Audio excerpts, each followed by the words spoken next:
Merci de nous rejoindre sur la radio-télévision nationale congolaise pour vous informer. Il est 13h30 à Kinshasa. Bienvenue à tous. Nous sommes le 3 mars 2015. Aujourd'hui, il y a une année, en cette même date, la capitale de la RDC, Kinshasa, avait accueilli pendant 2 jours la 2e édition du Forum mondial des femmes francophones sous le haut patronage du président de la République, Joseph Kabila Kabange. Cette rencontre a été placée sous le thème Femmes actrices du développement et la scolarisation des filles. Les participantes venues de plusieurs pays francophones ont débattu sur les questions des droits de femmes à travers les ateliers. À l'issue de ce forum, on notera quelques recommandations, entre autres une implication des femmes dans les processus de médiation et de résolution des conflits, l'adoption des mesures législatives et réglementaires pour assurer l'accès effectif des filles à une éducation gratuite et obligatoire de qualité, au moins jusqu'à 16 ans. Et puis le chef de l'État, Joseph Kabila Kabange, a promulgué hier une loi importante sur les modalités de fonctionnement des mesures des nouvelles provinces. La lecture de cette loi avec notre confrère Jacques Moukalani Makal. On l'écoute. De la République, Joseph Kabila Kabange vient de promulguer la loi de programmation déterminant les modalités d'installation de nouvelles provinces. Retenez également que le chef de l'État s'est penché sur 2 lois, dont la première est promulguée. Et la seconde, c'est la loi organique portant fixation des limites des provinces, et celle de la ville de Kinshasa, qu'il a renvoyée à la Cour constitutionnelle, conformément à l'article 160 de la Constitution de la République démocratique du Congo, qui stipule que les lois organiques, avant leur promulgation, et les règlements intérieurs des chambres parlementaires et du Congrès, de la Commission électorale nationale indépendante, ainsi que du Conseil supérieur de l'audiovisuel et de la communication, avant leur mise en application, doivent être soumis à la Cour constitutionnelle qui se prononce sur leur conformité à la Constitution. En résumé, nous allons vous livrer l'intégralité de la loi de programmation déterminant les modalités d'installation de nouvelles provinces. Rendons-nous à l'hôtel du gouvernement où le Premier ministre Augustin Matata Ponyo a échangé hier avec 6 de 11 gouverneurs des provinces. De quoi était-il question? La réponse dans ce reportage signé Gisèle Ngaloula. André Kimbuta, Jacques Mbadou, Alex Kandé, Jean Bamanissa, Ngoï Kassange et Jean Kamisendou, tous gouverneurs de province, ont eu une entrevue avec le Premier ministre chef du gouvernement en toile de fond le puné problème de la rétrocession des 40% des recettes dues aux provinces. Matata Ponyo s'est engagé à liquider ces dossiers afin de permettre aux entités politiques décentralisées de faire face aux besoins sociaux de leurs administrés. Je tiens d'abord à remercier le chef de l'État parce que lors de la dernière rencontre que nous avions avec le gouvernement de la République conduit par le Premier ministre, le chef nous a demandé de rester en contact permanent avec son Excellence Monsieur le Premier ministre. C'est ce qui vient de se faire. Nous avons appelé le Premier ministre aujourd'hui même, ce matin, et voilà qu'à 17 h, il nous a accordé l'audience. Donc nous avons cette promesse ferme du Premier ministre qu'à partir de ce mois, la rétrocession telle que nous l'avons sollicité avec une petite hausse et le budget d'investissement, à partir de ce mois de mars, ça sera d'application. Dans un autre décor, le numéro 1 du gouvernement et Monseigneur Willy Ngumbi, évêque de Kindu, ont évoqué la situation socio-économique de la province du Maniema, notamment l'électrification de la ville de Kindu.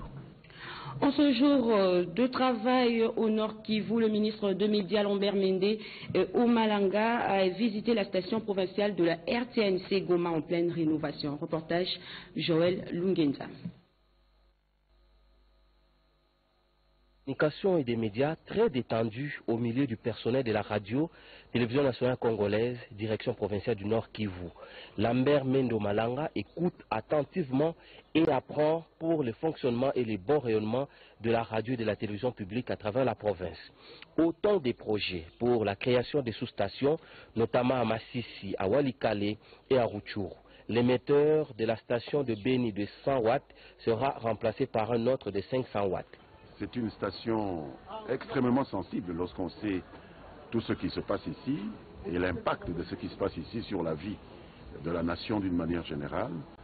Il est évident que les populations du Nord Kivu en général et de l'Est du Congo en particulier doivent être considérées comme des cibles prioritaires pour l'information, pour le devenir de la paix et de la sécurité, pas seulement en RDC, mais également sur l'ensemble de la région des Grands Lacs.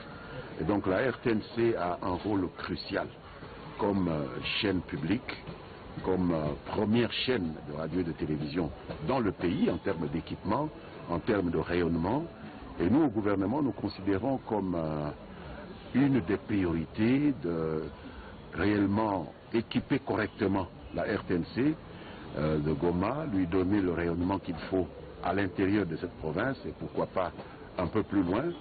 Je peux déjà annoncer que les stations de Beni et les stations à créer à Walikale, à Rutshuru et à Massissi sont déjà dans notre agenda. Nous allons aussi récupérer la station que la société Soko, qui a fait des travaux d'investigation pas loin d'ici, dans le parc de Virunga, a accepté à notre demande de remettre totalement au gouvernement congolais, qui a décidé à son tour, par mon canal, de la remettre à la RTNC Nord Kivu, qui devra très rapidement désigner des personnes pour la gestion de cette station. C'est aussi le bâtiment en construction que le ministre Mende a visité. 6 mois de travaux réalisés en un temps record et sauf imprévu, le bâtiment de la RTNC Goma sera livré le 20 mars prochain. Lambert Mende s'est rendu compte également du fonctionnement du nouveau matériel moderne remis à la RTNC par le gouvernement. Au personnel d'être à la page puisque le gouvernement prend énormément de dispositions pour améliorer les conditions salariales et de travail. Je crois que j'ai de quoi être satisfait lorsque je constate l'avancement du processus de modernisation de la RTNC Goma. Je voudrais dire à tous nos amis qui travaillent à la RTNC Nord Kivu que le gouvernement consent beaucoup d'efforts ces derniers mois, ces dernières années dans les dernières projections budgétaires pour améliorer leur situation. Tout cela, nous le faisons parce que nous savons quelle est l'importance du travail qu'ils abattent. Et tout cela ne peut se justifier que si en retour, ils donnent le meilleur d'eux-mêmes. Si en retour, ils se perfectionnent. Et je me fais fort, puisqu'on m'a rappelé maintenant qu'il n'y a pas assez de séminaires ou de sessions de mise à niveau qui soient organisées pour cette partie de la République. De son côté, le ministre d'État, ministre du Budget, poursuit sa tournée d'inspection au sein des services spécialisés de son administration. Et dans ce reportage, Marie-Chimène Kamoka nous propose la 3e étape de cette tournée. Suivez. La descente du ministre d'État, ministre du Budget et de la vice-ministre dans ces 2 directions, la direction d'études et programmation budgétaire et dans la direction de l'intendance générale et des crédits centralisés, a constitué la 3e étape de la tournée d'inspection des services spécialisés du ministère du Budget.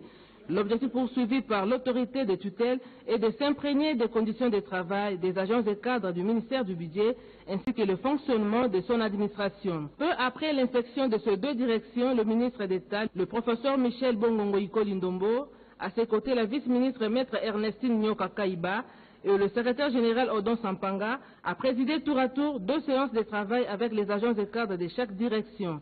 Au centre des échanges, la question liée à la rigueur dans la gestion de la chose publique.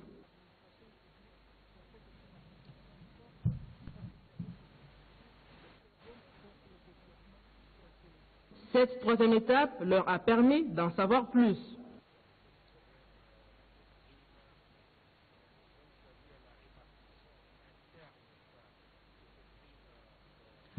L'appui financier PNUD à la matérialisation du programme du gouvernement, c'est la toile de fond de l'audience du ministre d'État, ministre du Budget, accordé au directeur pays PNUD, Michel Bongongo, a ensuite échangé avec une délégation du Sénarec, le tout dans ce condensé signé Marie-Chimène Kamoka. Le programme des Nations Unies pour le développement PNUD s'engage à soutenir et à accompagner le gouvernement congolais dans plusieurs domaines tels que le domaine économique et financier.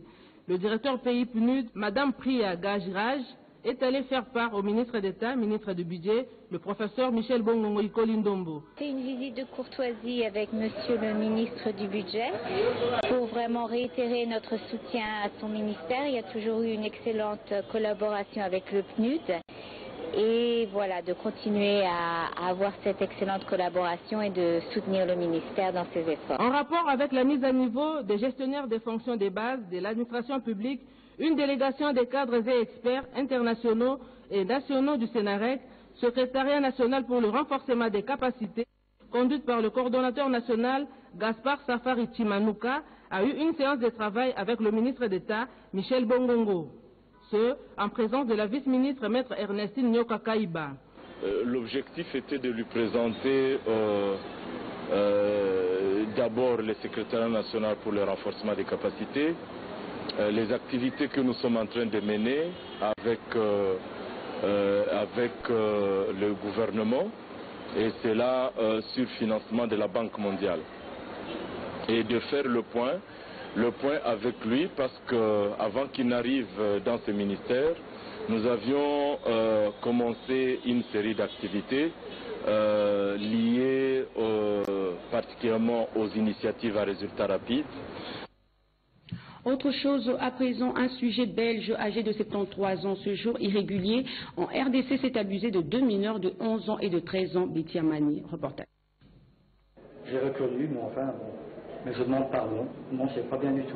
Il est passé aux aveux. Preuve que l'acte qu'il a posé était intentionnel. Il s'agit d'un sujet belge. Francis Jacques Delise, âgé de 73 ans, en séjour irrégulier en RDC. Il a abusé de 2 mineurs de 11 ans et de 13 ans. Ces 2 fillettes ont été prises comme servantes par leur bourreau. Il les faisait danser nues et abuser d'elles. La scène était filmée dans son portable et renvoyée en Bluetooth au portable de filles. Les violeurs a logé ces 2 fillettes à Kimbwala où il commettait allègrement ces crimes odieux. Lors de sa présentation pour audition devant les autorités gouvernementales, à savoir la ministre du Genre, de la Famille et de l'Enfant, Bijou Mouchitoukat, et la représentante du chef de l'État sur les violences sexuelles et recrutement des enfants dans les groupes armés, Janine Mabunda, au bureau de la police, son témoignage et celui des enfants concordent. Cette situation grave a écœuré la ministre Bijou Mouchitoukat. Nous travaillons en collaboration et en synergie avec la police. Quand il y a un cas de violence, de viol fait aux enfants, mineurs surtout, on nous tient toujours informés. Le monsieur est passé aux aveux, c'est écœurant, mais nous disons qu'il doit subir la loi. Signalons que ce violeur a été à 2 reprises expulsé de la RDC. De par son entêtement, il n'a qu'à subir la rigueur de la loi. N'hésitons pas qu'en toute chose, il y a un début et une fin. En ce jour de travail au Nord Kivu, le ministre du Tourisme s'est rendu compte des réalisations autour du site touristique du parc de Virunga. Bobet et un commentaire.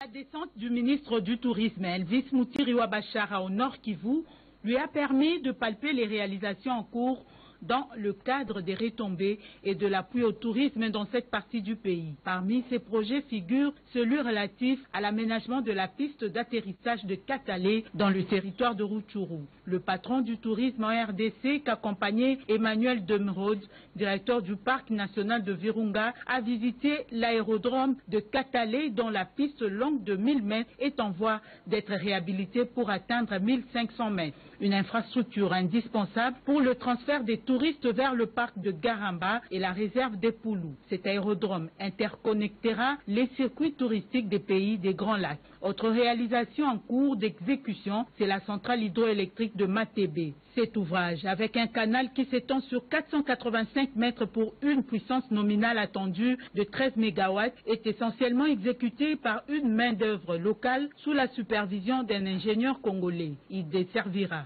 une grande partie de Rutshuru et éventuellement de Goma en énergie électrique. Les travaux de ce barrage sont financés par le milliardaire américain Howard Buffett, venu en touriste au parc de Virunga, qui a initié cette œuvre pour le bien-être de la population locale. Autour de ce barrage seront érigés également un campement pour les touristes et une école de formation professionnelle. Preuve que grâce au tourisme, l'afflux des investisseurs est garanti pour la création de richesses et d'emplois en RDC. La construction des logements sociaux en RDC, il en était question à l'audience qu'a accordé le ministre de l'Urbanisme et Habitat avec des investisseurs chinois. Jean-Pierre Ndolo-Demazou pour les explications. Pas un jour sans investisseurs au ministère de l'Aménagement du Territoire, Urbanisme et Habitat.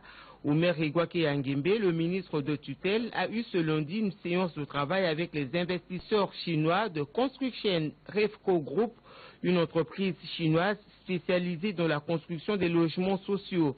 Les hommes d'affaires chinois ont saisi l'occasion pour expliquer au ministre leur volonté de doter la République démocratique du Congo des logements sociaux pour toutes les couches de la population. Le représentant de Construction Refco Group, Jeff Wei, s'est construit la rencontre. Talking for the ministry, exactly we're going to get some projects here for social housing. Nous venons de discuter à propos de la construction des maisons sociaux ici à la République démocratique du Congo. Nous sommes prêts à commencer le projet.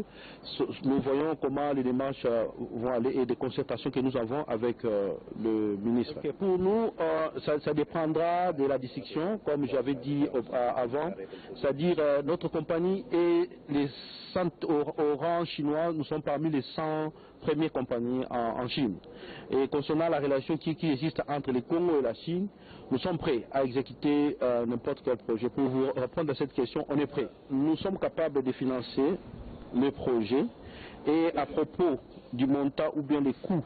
L'organisme Adam Smith International et la Banque africaine de développement se sont retrouvés en séance de travail sur la table de discussion, le développement des petites et moyennes entreprises congolaises et la création des emplois. Chimène Dondo était à ce rendez-vous.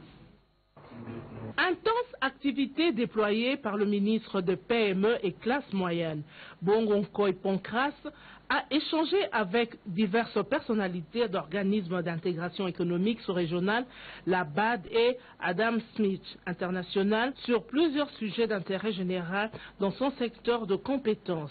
Avec la délégation d'Adam Smith International, il a été question des modalités de booster les activités des associations patronales nationales membres de PME congolaises. Pour sa part, l'expert de la Banque africaine de développement a informé le ministre de l'auteur de subventions de cette institution financière aux petites et moyennes entreprises congolaises. Justement, le ministre nous a sollicité notre rencontre parce que dans le cadre de la préparation d'une nouvelle opération de la BAD, d'un montant d'environ de 50 millions de dollars sur le développement du secteur privé et la création de l'emploi.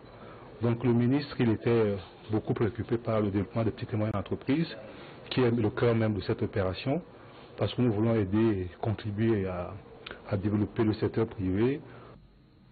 La coopération entre la RTNC et la télévision égyptienne se développe chaque jour. Des contrats sont en cours d'exécution. Pendant son séjour en Égypte, le président du conseil d'administration de la RTNC a conféré avec l'ambassadeur de la RDC en Égypte sur la dite coopération. Reportage.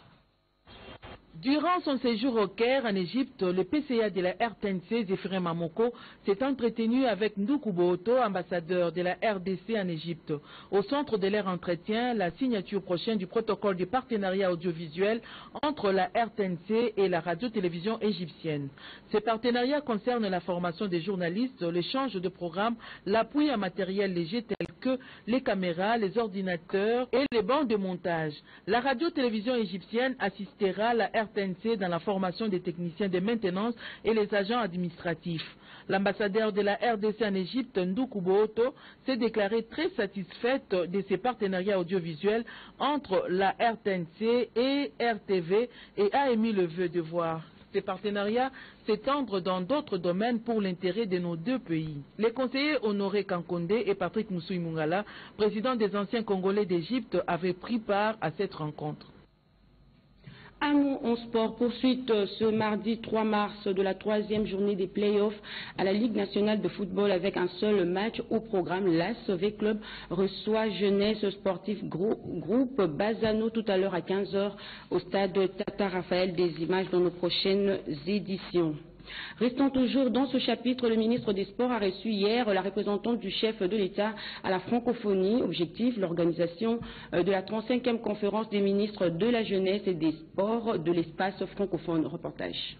5e session de la Conféges à Kinshasa, telle est la substance essentielle de l'audience accordée à Madame Isabelle Tshombe Machik par le ministre Sama Lukonde Kyenge. Nous sommes venus parler de l'importante conférence qui va y avoir lieu d'ici une quinzaine de jours ici à Kinshasa. Il s'agit de la conférence des ministres francophones de la jeunesse et des sports qui s'appelle la Conféges. Et il se trouve que la RDC va assumer la présidence très bientôt. C'était le Niger qui assume encore jusqu'à aujourd'hui la présidence, mais le relais va être donné à la RDC, au ministre de la jeunesse et des sports de la RDC à la fin, au cours de la conférence qui va avoir lieu. Il était important qu'on puisse prendre langue avec le ministre dans le cadre de l'organisation de cette importante manifestation. Et je tenais d'abord, bien sûr, à féliciter le ministre pour le travail qui est accompli dans ce domaine et lui assurer surtout de notre collaboration pour pouvoir réussir cette importante rencontre. Le gouvernement de la République démocratique du Congo s'est engagé pour la réussite de la rencontre des ministres de la jeunesse et des sports de l'espace francophone prévue à Kinshasa du 13 au 14 mars 2015. Bonjour, l'actualité avec la lecture des journaux parus